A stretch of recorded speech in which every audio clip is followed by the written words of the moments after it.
Seperti biasa, saat berada di rumah bersama istri, tak pernah lupa melakukan rutinitas subuh kami, yaitu bekerja mencari jabang bayi setelah kami menunaikan sholat 2 rakaat kami.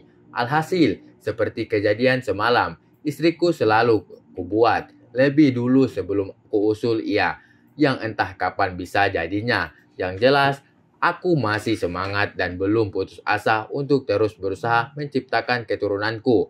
Kata orang sih, jikalau pernikahan masih berjalan 2 sampai 3 tahunan, hal yang wajar jika masih belum diberikan keturunan.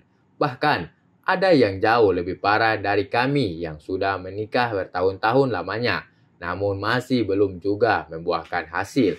Apalagi, pekerjaanku yang menuntutku agar tetap fokus, fokus, dan fokus. Aku juga bukanlah tipe pria yang mengedepankan keegoisan seorang pria. Kami berdua sudah memeriksakan hal ini ke dokter ahli. Semua normal, tak ada yang aneh-aneh. Bahkan kadar pun masih normal di batas kewajaran. Istilahnya masih terjamin kualitasnya. Begitupun dengan istriku. Serambi juga masih normal. Berarti, aku juga belum. Lebih tepatnya tidak mempermasalahkan hal tersebut. Meski sesekali terlontar kata sindiran dari orang yang kami kenal, baik kawan, sahabat maupun sanak saudara yang mengatakan kok belum ada momongan. Tapi bagiku peduli setan dengan ucapan mereka. Aku dan istriku fine-fine aja kok.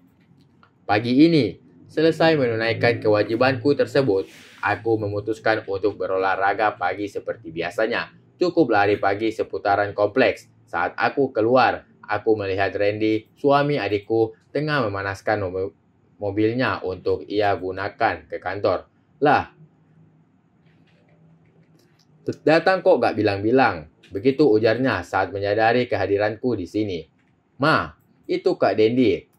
Ternyata ada tuh di sebelah. Teriaknya, memanggil adikku, Amel, yang sepertinya berada di dalam rumah.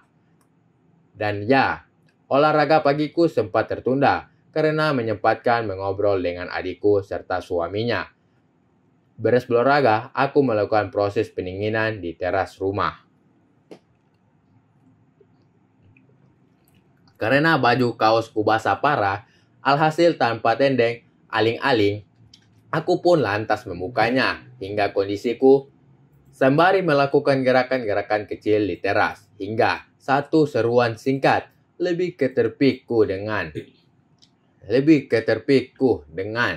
dari arah pintu rumahku. Astagfirullah, suara wanita pertama. Detik berikutnya, ya Allah, ayah, kok main segala.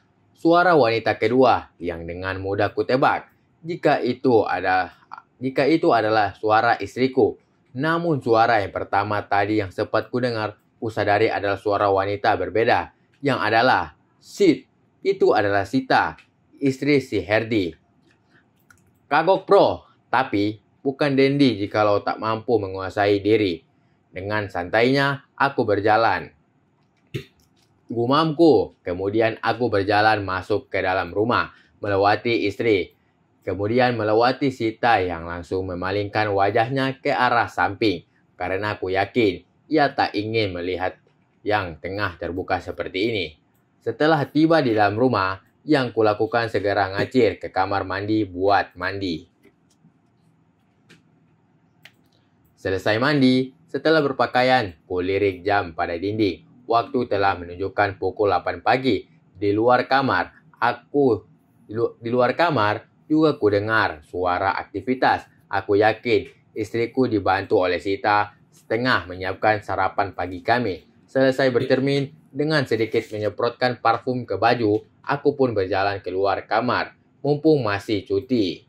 Sedangkan aku masih tersisa 4 hari berada di Makassar, karena jadwal keberangkatanku nanti Minggu siang.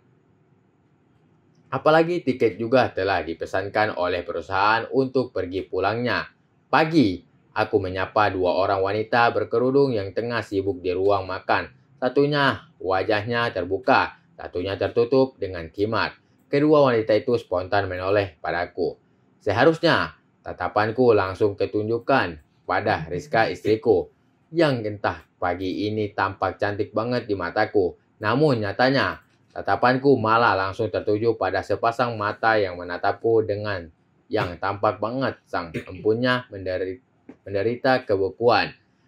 Beberapa detik kami bertatapan hingga ia mengalihkannya ke arah lain.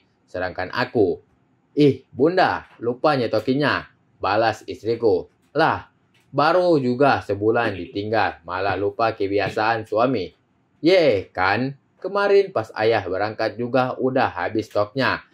Terus ayah datangnya juga, Kak, bilang-bilang. Makanya nggak ada stok sekarang." "Yah, dibeliin lah. Au ah. Biar aku aja yang beli, Riz." Eng. Itu suara Sita, wanita sempat kuajukan, yang masih berada di antara kami berdua. Jangan Kak, nggak apa-apa. Biar aku aja yang beli di warung sebelah lorong." Istriku langsung menyikut. Nalo, kalian tahu apa yang terjadi?" Istriku tanpa ngomong dulu, main langsung ngeloyor keluar untuk membelikanku energen yang ku maksud. Yang alhasil tinggallah aku berdua dengan Sita. Salah tingkah, kan jadinya kalau begini jadinya. Aduh, aku menarik nafas dalam-dalam. Kemudian aku maju mendekat ke meja makan, menarik salah satu kursi. Yang anehnya, wanita itu malah ikut menatapku, yang geleng-geleng kepala menanggapinya. Kemudian, daripada terjadi keheningan di antara kami berdua, maka aku pun berinisiatif untuk membuka obrolan dengannya. "Herdi kemana?" "Sid, di kamar Kak, lagi siap-siap." "Aneh ya, Rizka manggil kamu Kak." Gak tahu Kak, renyah banget tawanya barusan. Meski terdengar pelan di kedua kupingku ini, aku lantas mengambil roti di meja makan yang sudah disiapkan oleh mereka. Lalu kukunya sambil terus mengajaknya mengobrol. "Emangnya kamu umur berapa sekarang?" "November nanti 30 Kak." "Oh alah, selisih 2 tahun doang." "Iya Kak," balasnya sambil mengobrol ini. Entah mengapa otakku malah bekerja. Tengah menebak-nebak bagaimana rupa di balik selembar kain berwarna hijau muda itu. Tidak. Segera ku tepis pemikiran konyolku tersebut. Karena menurutku, tak sepantasnya aku menatapnya berlama-lama. Menyadari aku tengah menatapnya, Sita langsung membuang muka. "Jadinya berangkat ke bandara jam berapa, Sid?" Tanyaku mencairkan kebekuan yang terjadi beberapa saat lamanya. "Pelabuhan Kak, bukan bandara," balasnya, yang spontan membuatku tersadar jika mereka tak naik pesawat ke Bandung, melainkan naik kapal laut. Tepok jidat. "Oh, kalian naik kapal, ya?" tanyaku kemudian. "Jam 2 siang Kak." "Oh alah, udah bentar lagi dong. Masih 4 jam lagi Kak. Gelo nih, bikin skak melulu nih." "Ya harusnya kalian udah mulai siap-siap dari sekarang sih," balasku berusaha untuk menguasai diri tanpa harus melakukan sikap atau menunjukkan gestur salah tingkah kepadanya. "Udah sih Kak, makanya suami masih di kamar. Paling bentar lagi keluar nyusul ke sini." Untung saja, karena jenak berikutnya pria yang ia maksud keluar ke tempat kami sembari menenteng beberapa tas bawaan mereka.